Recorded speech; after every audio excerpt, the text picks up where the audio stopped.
नमस्कार। मैं ओम प्रकाश क्षत्री प्रकाश आज आपके सामने अपनी कुछ कहानी लेकर लाइव आ रहा हूँ। इस प्रोग्राम के लिए आदरणीय त्रिलोकनाथ पांडे जी का हार्दिक आभार अभिनंदन। कोशिश करूँगा कि मैं बहुत ही बेहतरीन कहानी आपके समक्ष प्रस्तुत कर सकूं। आदरणीय ऋषि जी, यदि मेरी आवाज़ आ रही हो तो कृपया मुझे बताने की कृपा करें।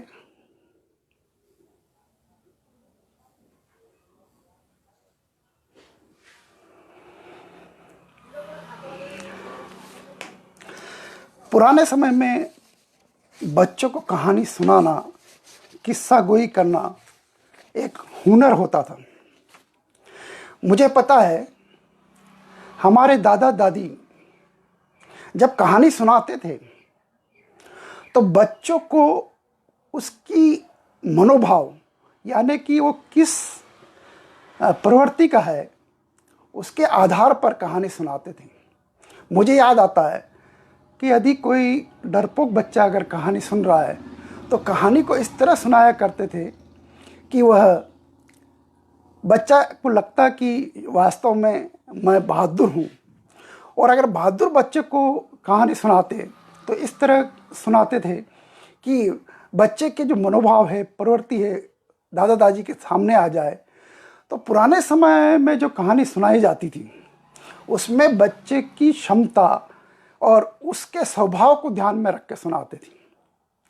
तो आज मैं कोशिश करूँगा कि मैं आपके सामने मेरी कुछ कहानियाँ जो बहुत ही चर्चित रही है और कई पत्रिकाओं में छपी है, मैं उसे बेहतरीन ढंग से आपके सामने सुना सकूं। त्रिलोकनाथ पांडे जी, नमस्कार। सभी दर्शकों को नमस्कार। प्यारे बच्चों, सुमन वाजपेयी जी, नमस्ते। वैसे कोरोना काल में ये एक ही माध्यम बचा है जिसके द्वारा हम अपनी बात लोगों तक पहुंचा सकते हैं और अपने मनोभाव को व्यक्त कर सकते हैं। आदरणीय त्रिलोकनाथ पांडे जी, क्या मेरी आवाज़ स्पष्ट साफ आ रही है? कृपया कमेंट करके बताएं ताकि मैं अपनी कहानी शुरू कर सकूं।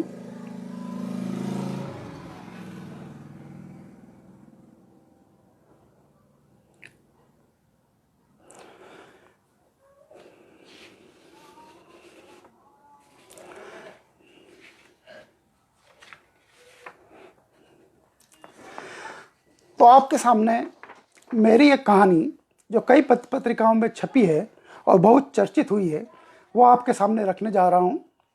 कहानी का शीर्षक है कुछ मीठा हो जाए। मिठाई हम सबको पसंद होती है।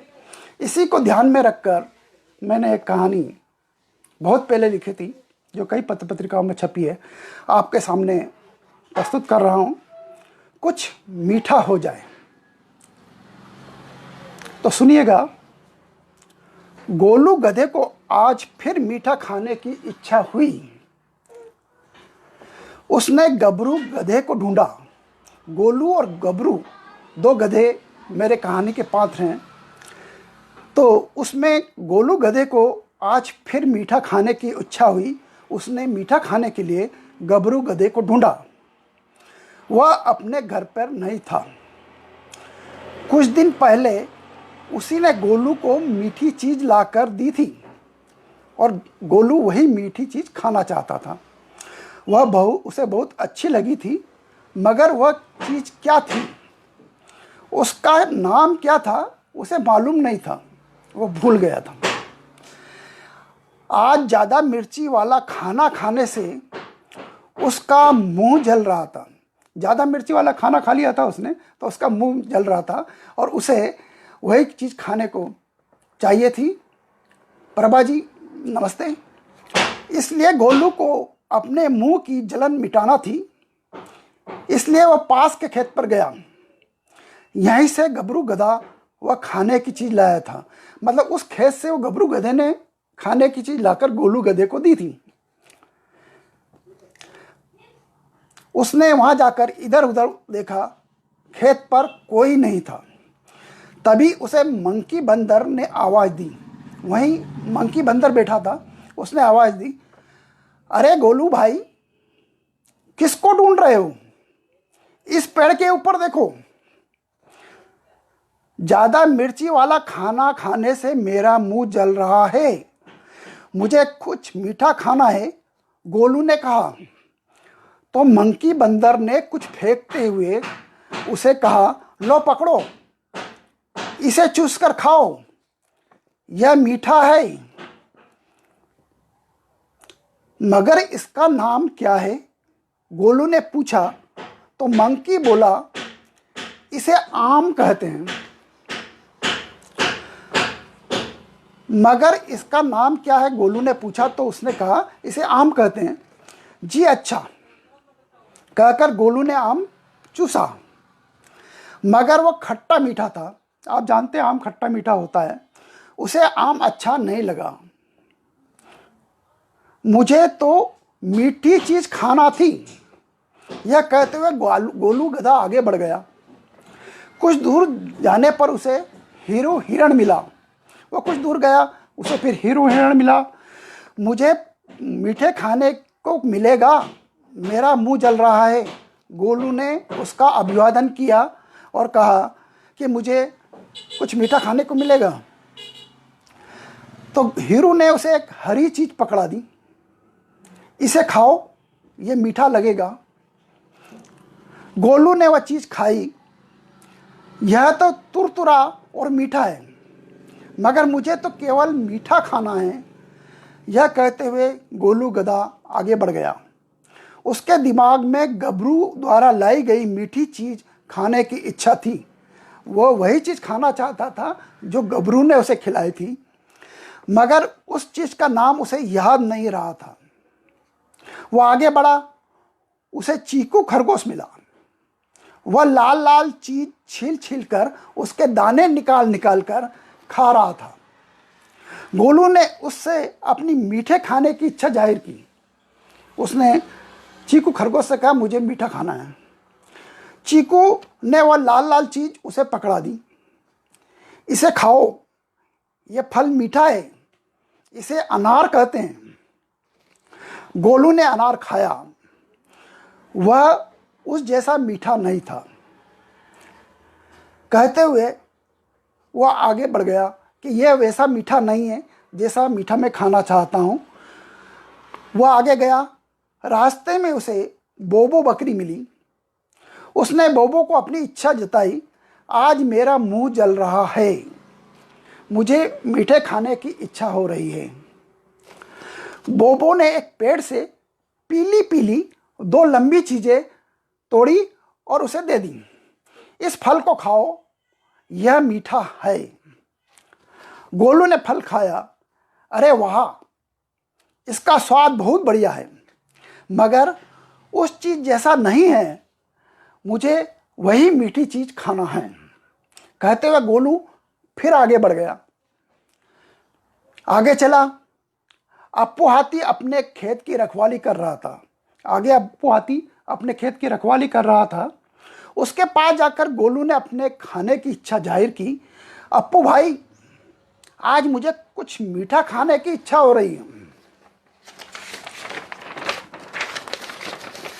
यह सुनकर अप्पू बोला, तब तो तुम बहुत सही जगह आए हो, तुम्हारी इच्छा यहीं पूरी होगी। यह सुनकर गोलू खुश हो गया, क्योंकि जब अपनी इच्छा पूरी हो जाती तो आदमी को प्रसन्नता होती है। यानी मेरे खाने की इच्छा पूरी हो सकती है, उसे अभी भी संशय था। हाँ हाँ, क्यों नहीं, अप्पू ने कहा। मीठी शक्कर जिस चीज से बनती है वह चीज मेरे खेत में उग रही है। कहते हुए अप्पू ने एक गन्ना तोड़कर गोलू को दे दिया। गन्ना जिससे शक्कर बनती है उसे गन्ना कहते हैं, मालवी भाषा में भी कहते हैं, हिंदी में भी कहते हैं। इसे खाओ। गोलू ने कभी गन्ना नहीं खाया था, उसने झट से गन्ने दांत पर गड़ा दिया। गन्ना बांस की तरह मजबूत होता है, गन्ना मजबूत था, उसके दांत हिल गए, क्योंकि वह गन्ना, जिसने अगर गन्ना नहीं खाया है वह झट मुंह में लेगा और उसे छीलेगा, खाएगा, काटेगा, तो उससे दांत हिल गए। अरे भाई अप्पू, तुमने मुझे ये क्या दे दिया? मैंने तुमसे मीठा खाने के लिए मांगा था, तुमने मुझे बांस पकड़ा दिया। कभी बांस भी मीठा होता है? यह कहते हुए गोलू ने बुरा सा मुंह बनाया, क्योंकि जब दांत हिलते हैं तो दर्द होता है, तो बुरा सा मुंह बनाते हैं। यह देखकर अप्पू हंसा, हा हा हा। अरे भाई गोलू, नाराज क्यों होते हो? इसे ऐसे खाते हैं। कहते हुए अप्पू ने पहले गन्ने को छीला, उसके छिलके उतारे, फिर उसका थोड़ा सा टुकड़ा तोड़ा, मुंह में डाला और चबाया, उसे अच्छी से चूसा। अपन खाने के बाद उसको चबाते हैं, चबाने के बाद दांत से चूसते हैं। उसको चूसा और फिर जो कचरा बचा था उसे निकाल कर थूक कर फेंक दिया। इस तरह इसको चूस कर खाया जाता है। तभी इसके अंदर जो रस रहता है वो मुंह में जाता है और मीठे का स्वाद आता है। यह सुनकर गोलू बोला, मगर मुझे तो लंबी लंबी, लाल लाल और पीछे से मोटी, आगे से पतली, यानी मूली जैसी लाल और मीठी चीज खाना है, वह मुझे बहुत अच्छी लगती है। यह लो। यह सुनकर अप्पू फिर हंसा। अरे भाई गोलू, यू क्यों नहीं कहते कि तुम्हें गाजर खाना है?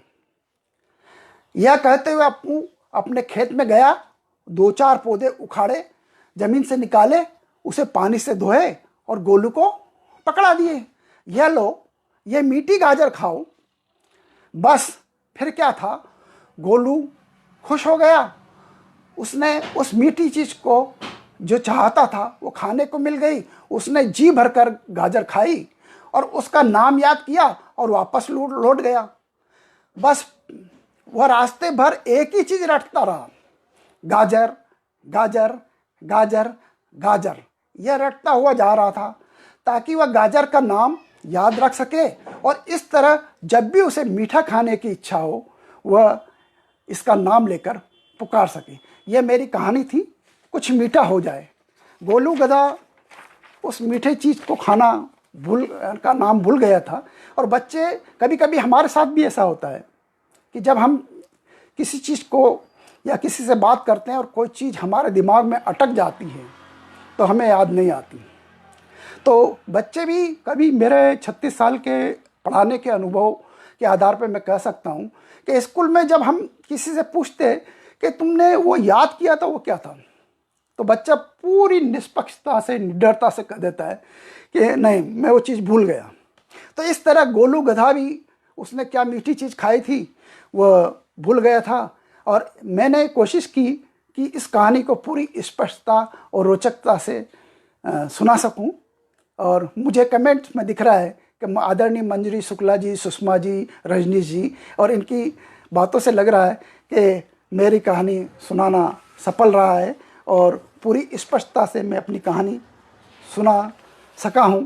क्योंकि कभी कभी ऐसा होता है कि जो व्यक्ति बेहतरीन कहानी लिखता है वो बेहतरीन वक्ता नहीं होता है, और जो बेहतरीन वक्ता होता है वो बेहतरीन लिख पाता है, ऐसा नहीं है। लेकिन अधिकांश देखा गया है कि हमारे जो अधिकांश कहानीकार हैं वे बेहतरीन लिखते भी हैं और बेहतरीन बोलते भी हैं और बेहतरीन छपते भी हैं।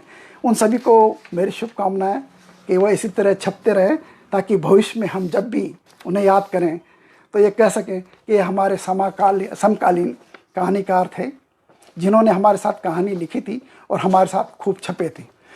तो आप जितनी उन्नति करेंगे, अच्छा छपेंगे और कहानी लिखेंगे, और हम भी आपके साथ छपेंगे, लिखेंगे, तो हमें ये कहते हुए गर्व होगा कि वास्तव में ये हमारे समकालीन थे। अब आपके सामने मैं एक छोटी सी कहानी रखता हूँ जो मैंने अपने स्कूल में बच्चे को गणित की अवधारणा को समझाने के लिए रखी थी, और ये भी आपको रोचक लगेगी, ध्यान से सुनिएगा। इसका शीर्षक रखा था मैंने बंदर बाट। बंदर किस चीज़ को कैसे बांट कर खाते हैं, यह इसकी थीम है, और बिल्कुल अलग कथानक पे है। इसमें मेरे पात्र बंदर हैं, चूँकि बंदर पे आधारित कहानी है, तो मैं आप शुरू करता हूँ। बंटू बंदर को उसकी माँ ने समझाया था। माँ बाप अपने लड़का लड़की को समझाते हैं कि बेटा ऐसा नहीं करना चाहिए, क्योंकि उनका लंबा अनुभव रहता है कि ऐसा करने से ऐसा हो जाएगा, ऐसा करने से ऐसा हो जाएगा।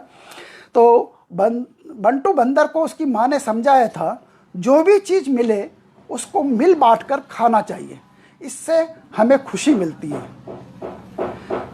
नहीं माँ, बांटने से चीज़ें कम पड़ जाती, जैसा अक्सर बच्चे कहते हैं। फिर जितनी चीज़ मुझे चाहिए वह मुझे नहीं मिलती है, इसलिए मैं तो बांट चूट कर नहीं खाऊंगा, उसने माँ को कहा, और इस अपनी आदत को बनाए रखा। उसने कहा मैं नहीं बांटूंगा, मैं बांटूंगा तो चीज़ कम पड़ जाएगी, मुझे कम मिलेगी। और आपने देखा होगा छोटे बच्चों में यही आदत रहती है कि अगर उनके पास चॉकलेट है, आप लेने की कोशिश कीजिए, नहीं देंगे वो। तो बंटू बंदर ने स्पष्ट कह दिया, नहीं माँ, मैं कुछ चीज़ नहीं बांटूंगा, मैं तो जो चीज़ मेरे पास रहेगी वो खाऊंगा। बंटू बंदर को कोई भी चीज़ मिलती वो उसे अकेला खा जाता, वह दूसरों को अपनी चीज़ कभी नहीं देता। एक बार की बात है, उसे घर से एक बड़ा सा पराठा मिल गया। पराठा, तेल लगी हुई रोटी, रुमाली रोटी या पराठा, वह उसे लेकर भागा। बंदर को कोई भी चीज़ मिलती है तो वो लेकर उस पेड़ पर चढ़ जाते हैं, रख देते हैं।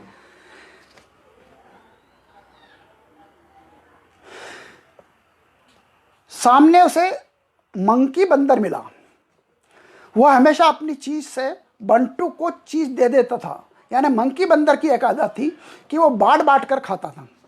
तो उसे जैसे ही बंटू को पराठा मिला, वो पेड़ पे गया, उसे मंकी मिला, उसने कहा बंटू आधा पराठा मुझे दे दे, आधा पराठा काट के मुझे दे दे।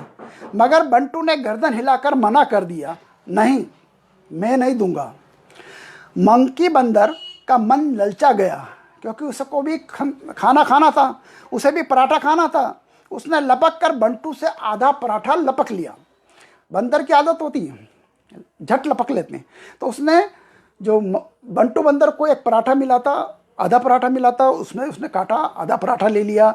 यह देखकर बंटू बंदर वापस भागा। वह दूसरे पेड़ पर उछल कर गया। वहाँ पहले से कुश नामक बंदर बैठा हुआ था। उसने बंटू के हाथ में पराठा देखा, आधा पराठा उसने भी मांगा, मगर बंटू ने फिर मना कर दिया। कुश बंदर अपनी चीज़ों में से कुछ चीज़ें उसे भी दिया करता था। उसे बहुत बुरा लगा कि उसका दोस्त उसके साथ ऐसा करता है, इसलिए उसने उसे सबक सिखाने की सोची कि इस गरज से कुश ने बंटू के हाथ से आधा पराठा छीन लिया। अब बंटू के पास 1/4 पराठा बचा था। पहले मंकू बंदर ने 1/2 पराठा खा गया। अब 1/4 पराठा लेकर बंटू भागा, तीसरे पेड़ पर कूदा। वहां पर यह पराठा लेकर बैठा था। उस पेड़ पर उसकी बहन रीतू बंदरिया बैठी थी। बंटू ने उसे बहुत प्यार करता था। उसने पराठा देखकर बंटू से कहा, भैया पराठा लाए हो? हाँ रिया, बंटू ने कहा, और उसे अपनी माँ की बात याद आ गई।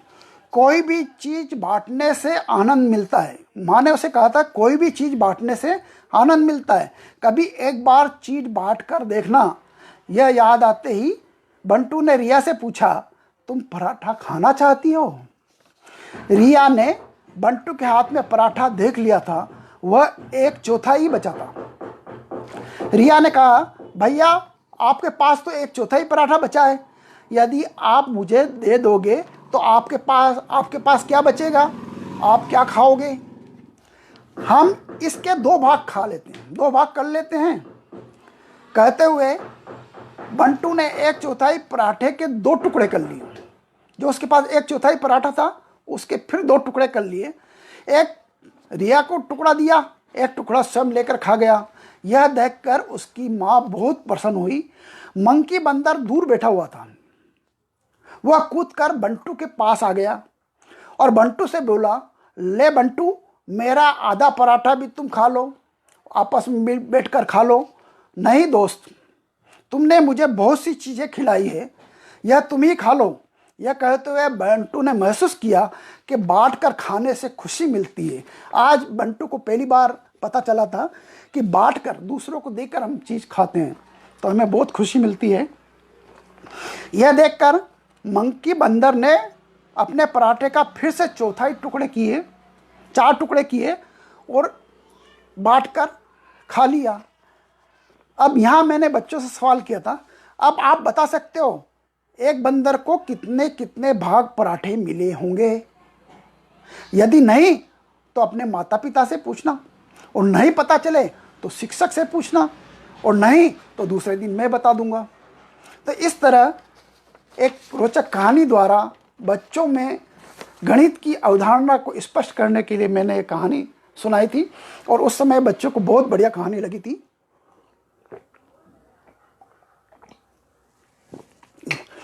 तो पढ़ाते समय हम अगर बच्चों को रोचक ढंग से पढ़ाएं और उनकी अवधारणा को क्लियर करें तो बच्चे बहुत खुश होते हैं और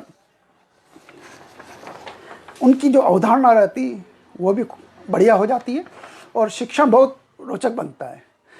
मेरी कक्षा में मैं जब भी जाता हूँ तो मैं हमेशा खेल खेल गतिविधि में उन लोग को पढ़ाता हूँ। तो बच्चे आकर मुझे घेर लेते हैं और कहते हैं हमें ये कराओ, ये कराओ, वो कराओ। तो इस तरह अगर हम बच्चों की मूलभूत प्रवृत्ति होती है, अगर उससे अगर हम उनको कुछ सिखाएं तो वो बेहतर ढंग से सीखते हैं और आपकी कक्षा रोचक बनती है और आपको बच्चे बहुत चाहते हैं। मुझे मालूम है जिस दिन मैं स्कूल नहीं जाता हूँ बच्चे कहते हैं कि सर आप कल स्कूल नहीं आते। हमें बहुत बुरा लगा था। तो मैंने कहा मेरे स्कूल नहीं आने से तुम्हें बुरा क्यों लगा था? बोले नहीं, हमें अच्छा नहीं लगता। अब क्यों अच्छा नहीं लगता वो उसको स्पष्ट नहीं कर पाते हैं। तो इस तरह अगर हम नए नए तरीके से बच्चों की अवधारणा को क्लियर करते हुए अगर कुछ पढ़ाएं तो बहुत कुछ अच्छा लगता है। और मेरा जहाँ तक सवाल है कि मेरे लिखने से और मेरे पढ़ाने से मुझे दोनों में पेशे में बहुत फ़ायदा मिला, क्योंकि बच्चों के साथ पढ़ाने में ये होता है कि बच्चों का मनोविज्ञान हमें पता चलता है।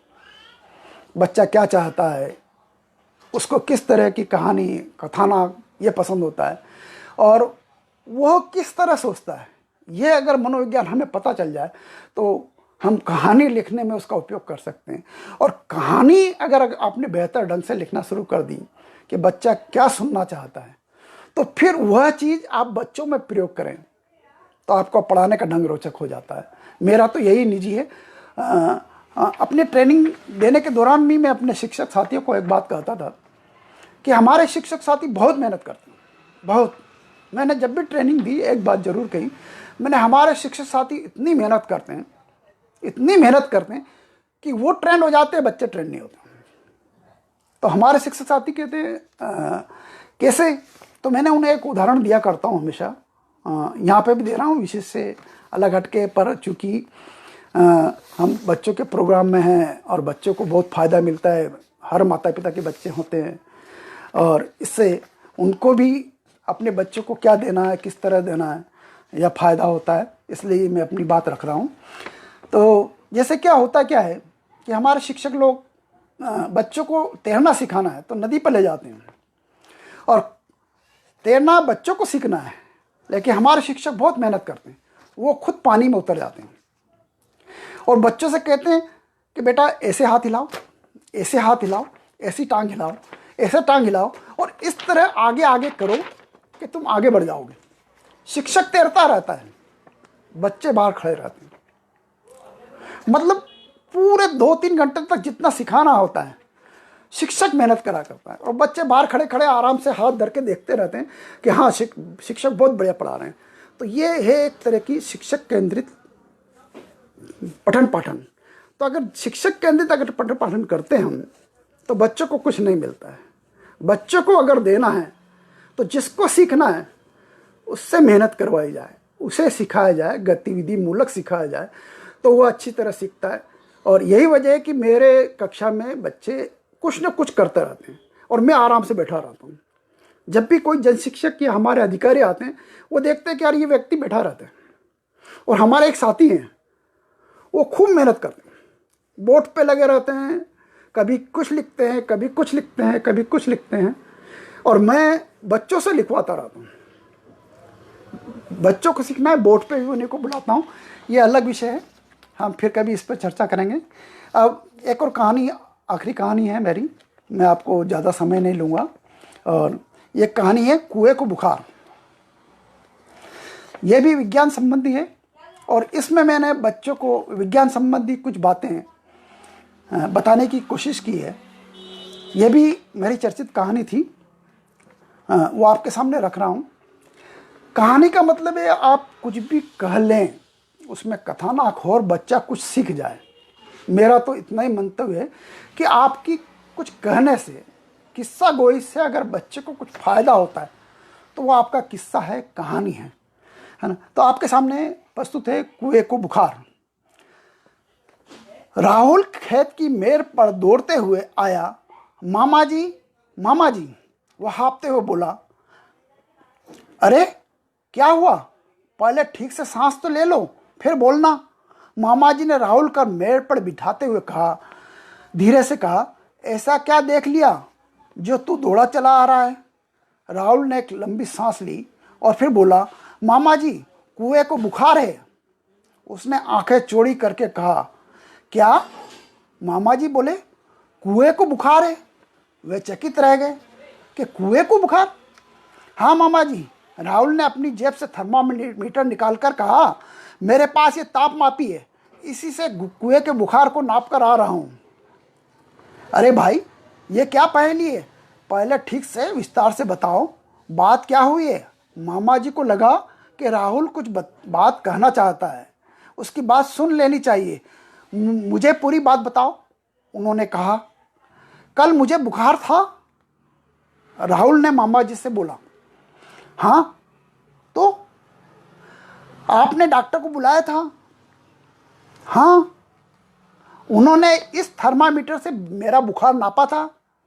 हाँ भाई हाँ, मामा जी बोले, मगर इस बात से कुएं के बुखार का क्या संबंध है? मामा जी, मैं वही बात बता रहा हूँ, राहुल ने कहा। उस वक्त मैंने तापमापी देखा था, उस समय मेरे कमरे का ताप 22 डिग्री था। हाँ, यह बात तो सही है, मामा जी बोले। उस समय हल्की हल्की ठंड पड़ रही थी, इसलिए वातावरण का ताप कम था। जिसका ताप वातावरण से ज़्यादा हो, उसे बुखार कहते हैं। आपने यही बताया था ना मामा जी? राहुल ने पूछा। हाँ, मैंने सही कहा था, मामा जी बोले। जैसे कल तुम्हारे शरीर का ताप 80 डिग्री सेंटीग्रेड से ज़्यादा था, जबकि वातावरण का ताप 25 डिग्री के लगभग था। बस मैं यही कह रहा हूँ मामा जी, राहुल बोला। मैं उस वक्त मटकी में से एक गिलास पानी लिया था, उसमें तापमापी डालकर उसका तापमान मापा था। उस वक्त मटकी का पानी का ताप 16 डिग्री के लगभग था, यानी इसका मतलब मटकी के पानी का ताप कम था, यानी उसे बुखार था, बुखार नहीं था। ओह, ये बात तो है, मामा जी कुछ कुछ समझते हुए बोले। यानी तुमने इस तापमापी से पानी का तापमान मापा था? हाँ मामा जी, राहुल बोला। उस वक्त पानी का ताप कम था, यानी मटकी के पानी को बुखार नहीं था। जी मामा जी, आप ही तो कहते हैं जिस चीज़ का तापमान वातावरण के तापमान से ज़्यादा हो उसे बुखार कहते हैं, मगर यह तो शरीर के लिए लागू होता है, मामा जी ने कहा। तो राहुल बोला, तब टीवी में क्यों आता है आज का तापमान 22 डिग्री है, पर यहाँ की ठंड का औसत तापमान है, यहाँ की ठंड का यह औसत तापमान है 22 डिग्री। गर्मी में वातावरण का तापमान लगभग 48 डिग्री से ऊपर पहुंच जाता है। तब कहते हैं ये गर्मी का सबसे ज़्यादा तापमान है, यानी आज का दिन सबसे गर्म दिन है। टीवी पे कहते हैं कि नहीं, वह इसलिए ताकि लोग सतर्क हो जाएं, वे बाहर न निकलें ताकि उन्हें लू न लगे। मामा जी ने राहुल को समझाया, मगर तभी उन्हें याद आया कि राहुल ने उन्हें कहा था, मामा जी कुएं को बुखार है। तब उन्होंने राहुल से पूछा, मगर तुम तो कह रहे थे कुएं को बुखार है। वही तो, राहुल बोला, मैं अभी कुएं के पास गया था, वहाँ के पानी में विकास नहा रहा था। मुझे लगा कि ठंड में कुएं के पानी ठंडा होगा, उसमें नहाने से ठंड लगती है। मगर विकास ने कहा, राहुल अंदर आ जाओ, कुएं का पानी गर्म है, इस पानी में नहाते हैं।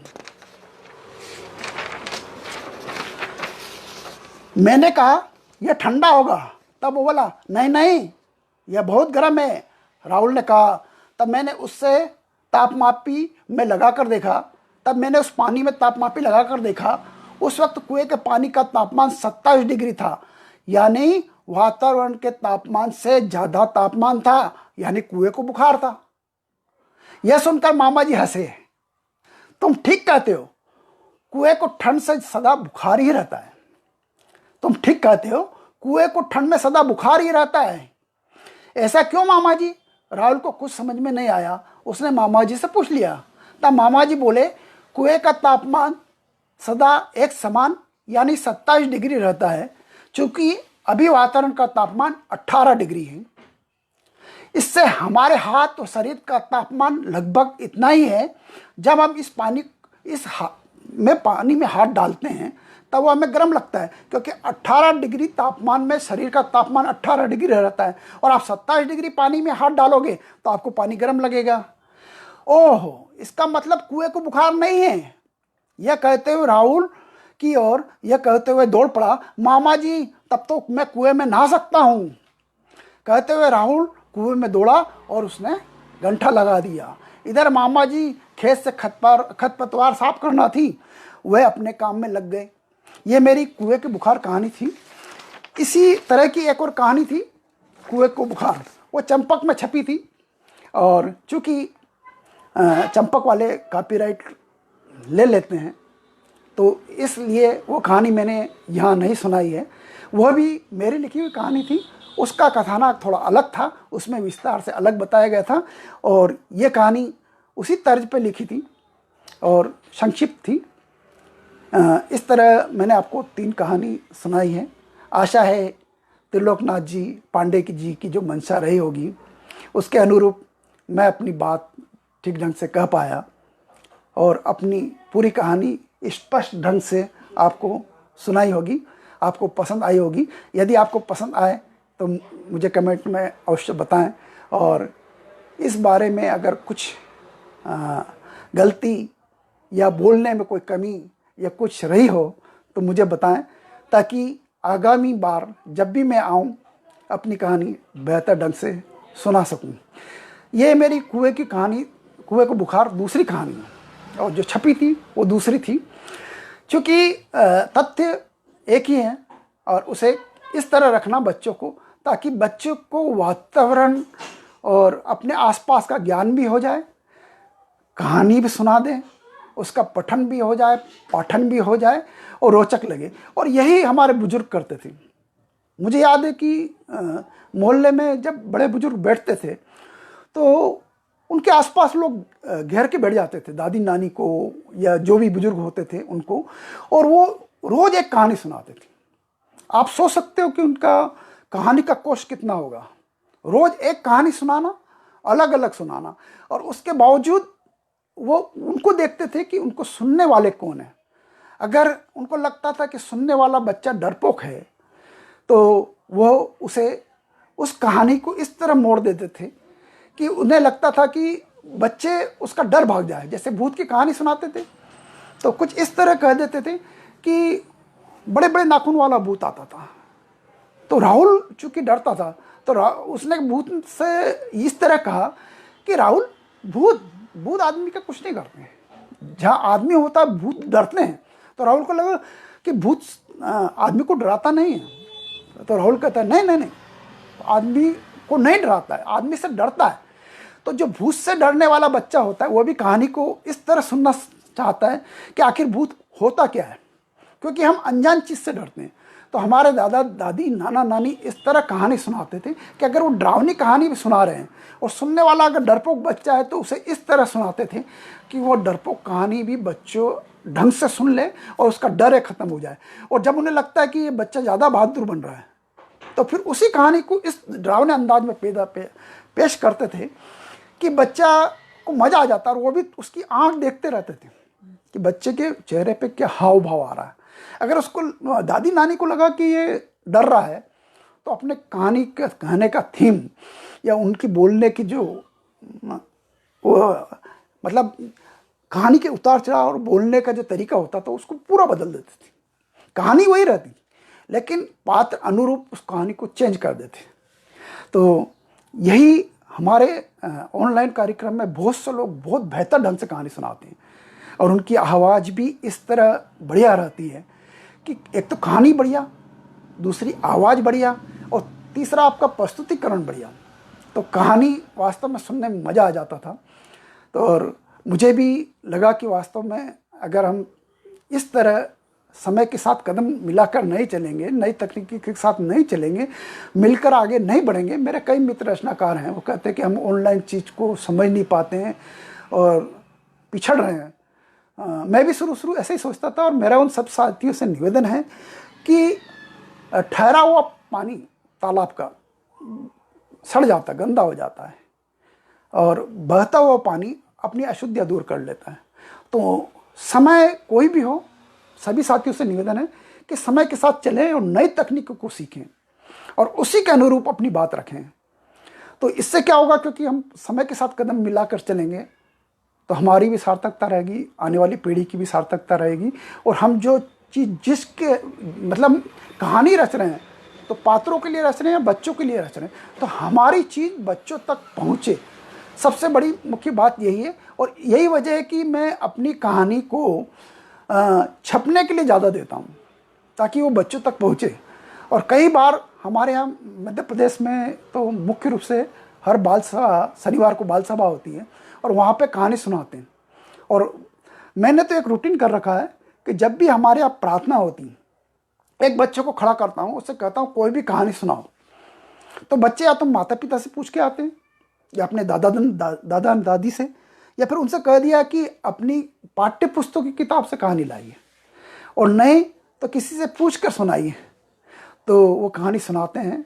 तो इस तरह होड़ मची रहती। कभी कभी तो हमें बच्चों को रोकना पड़ता है, एक साथ 5-5 बच्चे आते कि आज तो मैं सुनाऊंगा, तो फिर कहना पड़ता कि नहीं, आज एक ही सुनाएगा, कल दूसरा सुनाएगा। तो उससे अपनी बारी आने का, इंतज़ार करने का और अपनी बारी में बात रखने का पूरा मौका मिलता है। और एक बार बच्चा अगर 50-100 जनों के सामने बोलना सीख जाए, अगर वो बोलना सीख जाता है तो समझ लीजिए आधी समस्या हल हो जाती है। क्योंकि बच्चा बोलना सीख गया है तो उसके मन में क्या है, क्या जानता है, क्या नहीं जानता है, ये वो व्यक्त कर देगा। और वो ये व्यक्त कर देगा तो उसकी क्षमता हमें मालूम पड़ जाएगी, उसमें दक्षता क्या है वो हमें मालूम पड़ जाएगी और उसके अनुरूप हम काम कर सकते हैं। तो आप बच्चों से जितना ज़्यादा घुलेंगे मिलेंगे, चाहे वो अपने घर के बच्चे हों, पड़ोस के बच्चे हों, स्कूल के बच्चे हों, तो उससे घुल मिल गए तो वो क्या होगा, वो अपने मन की बात बता देगा। अपने मन की बात बताई तो उसकी कमी है या वो क्या जानता है या उसको समझने में कहाँ कठिनाई होती है, वो उसको समझ लेगा। तो मैं तो यही करता हूँ। बहुत से बच्चे होते हैं आजकल हमारे मध्य प्रदेश में, कोरोना काल में मोहल्ला कक्षा लग रही, तो मोहल्ले कक्षा में मैं बच्चों को बुला लेता हूँ, है ना। वहाँ बच्चे बैठते हैं, उनको खेल खेल में सिखाता हूँ और नए नए तरीके से उनको उसी की जैसे 4-5 लाइन से मकान बना दिया और बच्चों से लिखते हैं, लिखो नीचे मकान और नीचे घर, ये बना के लाओ 10-20। और नहीं बनाना आता तो मैं एक कॉपी ले लेता हूँ, बच्चे से कहता हूँ ऐसे लाइन खींच, बच्चा अपनी कॉपी में खींचता है, उससे कहता हूँ ऐसे खींच दिया, फिर 2 लाइन इधर खींच लेते हैं, फिर 1 लाइन इधर खींच लेते हैं, फिर ये हो गया मकान। तो ऐसा रेखा चित्र बना देता हूँ, बच्चे बनाते हैं और उसको करके लाते हैं। तो और एक बार अगर बच्चे ने एक रेखा चित्र बना लिया, मकान बना लिया, उसकी प्रसन्नता और उसकी जो उत्साह रहता है, अगर एक चीज़ बना लेता है तो उसका उत्साह आप देख लिए, वो आप 50 को हो गए तो 50 बना लिया आएगा, 10 को हो गए 10 बना लिया आएगा, क्योंकि उसमें एक रचनात्मक क्षमता रहती है, उसको प्रसन्नता होती है कि मैंने ये बना के दिखाया है ना। तो इस तरह हम आगे बता सकते हैं। आज के लिए इतना ही, धन्यवाद। मेरी कहानी कैसी लगी बताइएगा कमेंट में। सभी सुनने वालों को मैं हार्दिक अभिनंदन, आभार व्यक्त करता हूँ। त्रिलोकनाथ जी का आभार, आपने मुझे कार्यक्रम में उपस्थित किया और अपनी बात रखने का मौका दिया। धन्यवाद।